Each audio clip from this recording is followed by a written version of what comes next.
glede tega primera najdbe orožja. S kakšnimi podatki ste danes bili seznanjeni, v bistvu, odkot to orožje, zakaj, kam gre, zakaj se to orožje uporablja, kakšen varnostni riziko je to? Ja, kot sem povedal že na začetku. V Italiji je bil danes zjutraj prestrežen avto, ki je prišel iz Slovenije. Avto je bil poln avtomatskega orožja.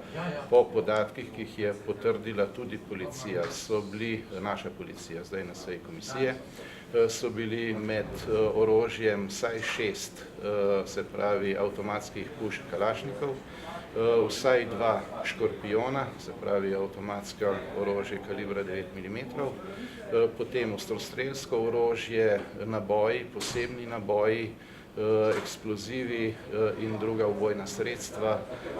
In ob tem policija opozarja, da to ni bil ne prvi primer te vrste, ki so ga prestregli na zahodu Evrope, in tudi ne največji in ne edini.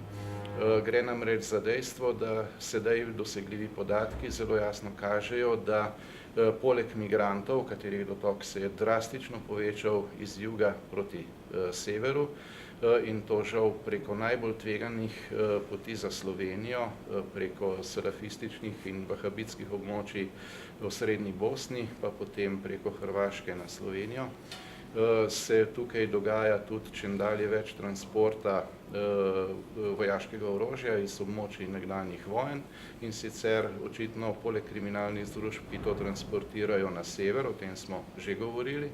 Praktično vse orožje, ki se zdaj uporablja na Švedskem, je izvorno iz Balkana in je šlo preko Slovenije. Recimo samo v času po novem letu je bilo 37 napadov z ročnimi bombami, pa še veliko s kratkocevnim orožjem, avtomatskim orožjem in drugimi stvarmi na severu Evrope.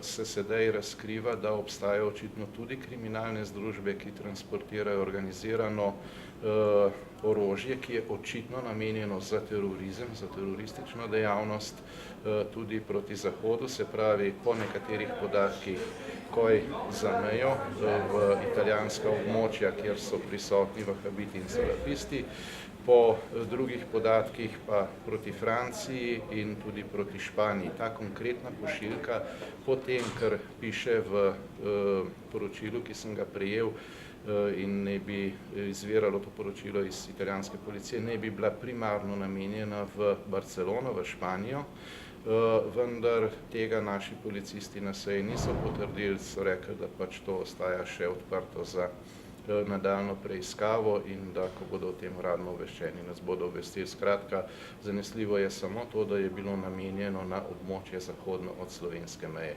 Do kam, ali je bilo vsa pošiljka namenjena en prostor ali na več naslovov, to pa je vse še predmet nadaljnje preiskave. Vsekakor pa je to nekaj, kar bi nas moralo izjemno skrbeti.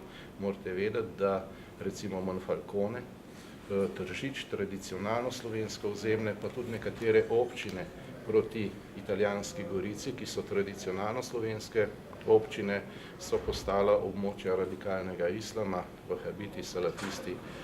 Zakaj se je to zgodilo, lahko samo ugibamo, ampak po mojem skromnem mnenju je velika verjetnost, da so tudi vsaj v Italiji delno tudi usmerjali te ljudi na mejo. Oni pač pričakujejo, da ko bodo začeli pucati ilegalne migrante, in to 600 000, se bo pač okrepil pritisk in tiste najbolj problematične so, po domače rečeno, že na tiho preusmerili na mejo, da bodo pluskali čez mejo. In to bo za Slovenijo zelo velik problem, za slovensko policijo in vojsko pa izjemen varnostni izziv.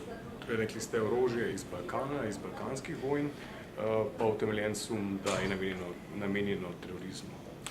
Gre vsekakor za utemeljen sum, da je namenjeno terorizmu, gre za dolgocevno orožje, še enkrat opozarjam, avtomatsko orožje, in tako se v, recimo, ne vem, običajnih kriminalnih dejanjih ali pa v obračunih med kriminalnimi združbami ne uporablja.